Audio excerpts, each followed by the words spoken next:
So you're eating your greens, staying off the ultra processed stuff, maybe even rocking a smoothie that looks like a science experiment, and you're feeling smug. You should be. That's effort. But the plot twist, you might still be short on iodine. And not because you're doing plant-based wrong, or because your diet looks a bit different to your mate who lives off chicken and Monster. It's because iodine really doesn't care about how clean you eat.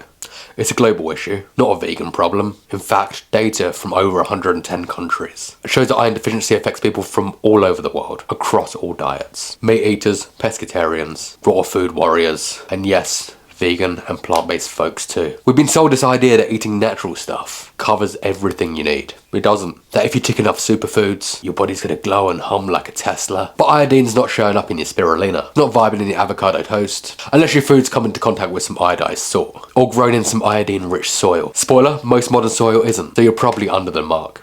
I'm Callum Weir, your plant-based nutritionist, your nutrition columnist, and host of Plant Fueled. And that gap matters. Because without it, your thyroid is waving that white flag. Low iodine hits brain fog, fatigue, poor recovery, hormonal dysregulation, and even metabolism. And it does it quietly. You don't just wake up with an iodine deficiency badge on your forehead. It just chips away at how sharp, switched on, and energized you feel. And if you train or compete, that performance ceiling drops without you even knowing, without you even realizing. So if you're eating your greens, look, I get it, nobody's craving a sexy seaweed salad after a workout. No one's posting smashed a PB and then rewarded myself with a delicious iodine boost from a nori strip. It's not a vibe. But here's the thing, you don't need it to be sexy, you just need it to work. Iodine lives in the ocean, not in Instagram reels or influencer green bowls with 10 types of drizzle. It's in the ocean, and seaweed is the plug. Dulse, nori, wakame, they're the heavy hitters. One sheet of nori, that's your daily dose of iodine done. It's just about fueling your body like you give a damn. It's not about health halo foods. It's about making decisions that support your long-term health, especially if you're plant-based and you're not loading up on iodized salt or seafood. Before anybody panics, no, you don't have to eat sushi every day like a Zen monk on a budget. You need intentionality. Sprinkle a little dulse on your avo toast. Keep a seaweed snack in your bag next to your protein bar, which you forgot about 3 weeks ago. It's not a big lift, it's a small shift with a massive payoff. And if you're training hard, you're pushing for performance, or you're trying to get through the day without caffeine-induced whiplash, your thyroid showing up for you matters. Fuel it properly. This is the grown-up end of plant-based nutrition. Here's the brutal truth. Most people walk into health like they're planning a wedding. Overthinking every detail, spiraling on Instagram, making it 12 times more complicated than it needs to be. When it comes to iodine, you've got two main lanes. Iodized salt or seaweed products. And let's be honest, most of you are using pink Himalayan salt. Like it's some sort of sacred relic. Sorry to break it to you, but unless a Himalayan boulder is doing your thyroid a favour or paying your rent, it's time to switch. You don't need to forage kelp with your bare hands in the middle of Cornwall. Just use bloody iodized salt. Let's be crystal clear. Iodine isn't just some bonus nutrient. It's a foundational part of your metabolism, thyroid health, brain function, energy regulation. You skip it, your body won't whisper. It'll just slow. It'll drag. It'll feel like you're wading through soup. And guess what? Iodized salt, dirt cheap. Lasts ages.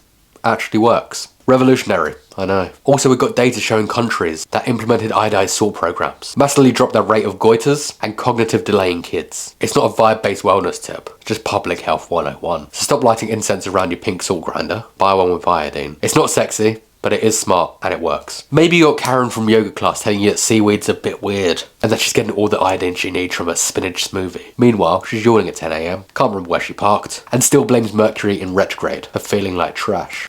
Newsflash. Spinach doesn't cut it. Thinking you're covered in iodine because you eat all plants. It's kind of like thinking you're going to win Wimbledon because you brought a racket. Yeah, plants are epic. Yeah, sea vegetables, kelp, nori, naturally high in iodine. But unless you're regularly munching on seaweed like a coastal monk, you're probably nowhere near optimal. It's not about labeling things as good or bad. It's about awareness, right? If you're going all in at eating plant-based, that's awesome. But make sure the foundations are rock solid. Your body needs fuel that works for you, not against you. Land-based foods, don't bring enough iodine to the party. Brazil nuts, great for selenium. Cruciferous veg, fab for detox enzymes. Iodine, nah. Riding solo. You've got to go out your way to get it. And no, Whole Foods plant-based isn't an automatic health pass. You can eat 100% vegan and still fall short if you're not watching out for those key players. It's not the finish line, it's a starting block. So instead of crossing your fingers and hope that your tofu kind of absorbs some kind of ocean mist on the way to your fridge, get strategic. Either supplement smartly or work in seaweed consistently. Sustainably sourced, of course, but you're not out here wrecking more marine ecosystems for thyroid health. See, the thing that's annoying is iodine deficiency doesn't come at you like some of the others with all signals blazing, with fireworks going off. It's not like your body suddenly shouts, "Oi mate, I'm low on iodine." It's way more subtle. It's like your dodgy ex that slowly ruins your vibe. and then blames it on your energy. We're talking tired for no good reason. Brain fog that makes you forget why you walked in a room. Dry skin that expensive moisturiser can't solve. Mood swings that turn you into a walking emoji roulette. And that sluggish metabolism, not just your genetics, just your thyroid putting in part-time hours. You're not cursed, you're not broken. No, you don't need to go on a juice cleanse. You might just be low on a mineral that costs less than your protein shake. It's that classic problem of not feeling yourself. But instead of checking the engine, most people turn up the music and hope it just goes away. If you're crushing your training, eating a ton of whole foods, still feeling a little off, it's your body's way of nudging you. It's feedback, respect it. Because if you're dragging your body through the day like it's on dial-up, while your goals are on 5G, something's off. And often the quiet deficiencies, like iodine, normally take the biggest toll. And what gets under my skin is fixable. We're not talking about some exotic supplement that's harvested from the peak of Everest. We're talking about a trace mineral, which can be dialed in with a little bit of attention and consistency. So before you start blaming stress, or your job, Mercury retrograde, or your moon sign, maybe check your thyroid's got the fuel to do its job. Go smash some seaweed, legends. If you want a free nutrition guide that kind of covers all of this, hit down a link below. And if you want to see more of this face, head over to Instagram at Plant Fueled Nutrition, give us a subscribe, or watch his recommended video. I think you'll like it. Peace out, legends. Peace and plants.